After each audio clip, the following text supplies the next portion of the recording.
திருச்செந்தூர் குலசேகரப்பட்டினம் தசரா திருவிழா நாளை கொடியேற்றத்துடன் தொடங்கும் நிலையில் பல்வேறு பகுதிகளிலிருந்து மாலை அணிய வருகை தந்துள்ள திரளான பக்தர்கள் சுவாமி தரிசனம் செய்து வருகின்றனர்.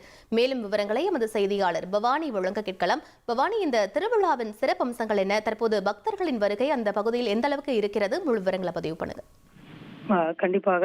அதாவது திருச்செந்தூர் குலசேகரப்பட்டினம் தசரா திருவிழா நாளை கொடியேற்றத்துடன் கோலாகலமாக தொடங்க இருக்கிறது.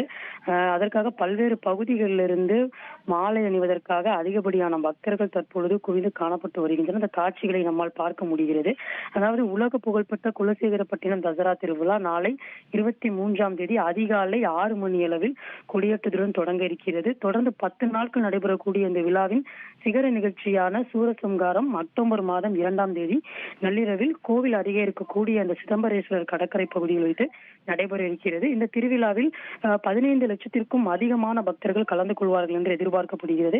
கோவிலில் மாலை அணிவித்து காப்பு கட்டும் பக்தர்கள் தங்களது சொந்த ஊர்களில் குடில் அமைத்து விரதம் இருந்து நாள்தோறும் பல்வேறு இடங்களுக்கு சென்று பல்வேறு வேடங்கள் அணிந்து காணிக்கை பிரித்து குலசேகரப்பட்டினம் முத்தாரம்மன் கோவிலுக்கு செல்வது வழக்கம்.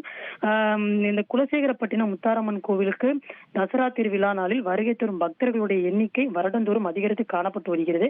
நாளை கொடியேற்றத்துடன் திருவிழா தொடங்க உள்ள நிலையில இன்றைய தினமே ஏராளமான பக்தர்கள் பல்வேறு மாவட்டங்களிலிருந்து வருகை தந்து கோவில் அருகே இருக்கக்கூடிய அந்த கடற்கரையில் புனித நீர் எடுத்து வந்து கோவிலில் மாலை அணிந்து அம்மனை வழிபட்டு வரக்கூடிய அந்த காட்சிகளையும் நம்மால் பார்க்க முடிகிறது. மேலும் 10 நாட்கள் திருவிழா நடைபெறும் என்பதால் அதிக அளவில் பக்தர்கள் கூட்டம் இருக்கும் என்பதாலும் இன்றைய தினம் பல்வேறு மாவட்டங்களிலிருந்து வந்த பக்தர்கள் நீண்ட வரிசையில் குடும்பத்துடன் சுமார் 2 மணி நேரத்திற்கு மேலாகவே காத்திருந்து அம்பாளை வழிபட்டு வருகின்றனர். பல்வேறு பகுதிகளிலிருந்து வருகை தந்துள்ள பக்தர்கள் அலகு குத்தியும் பால் குடம் எடுத்தும் புனித நீர் எடுத்தும் செல்கின்றனர். சொந்த ஊருக்கு செல்லும் பக்தர்கள் சொந்த ஊரிலிருந்து காளி பூஜை செய்து நாளை அதிகாலை கோவிலுக்கு வருகை தருவார்கள். நாளை கோலாகலமாகவே இந்த தசரா திருவிழாவிற்கான கொடியேற்றமானது நடைபெறுகிறது.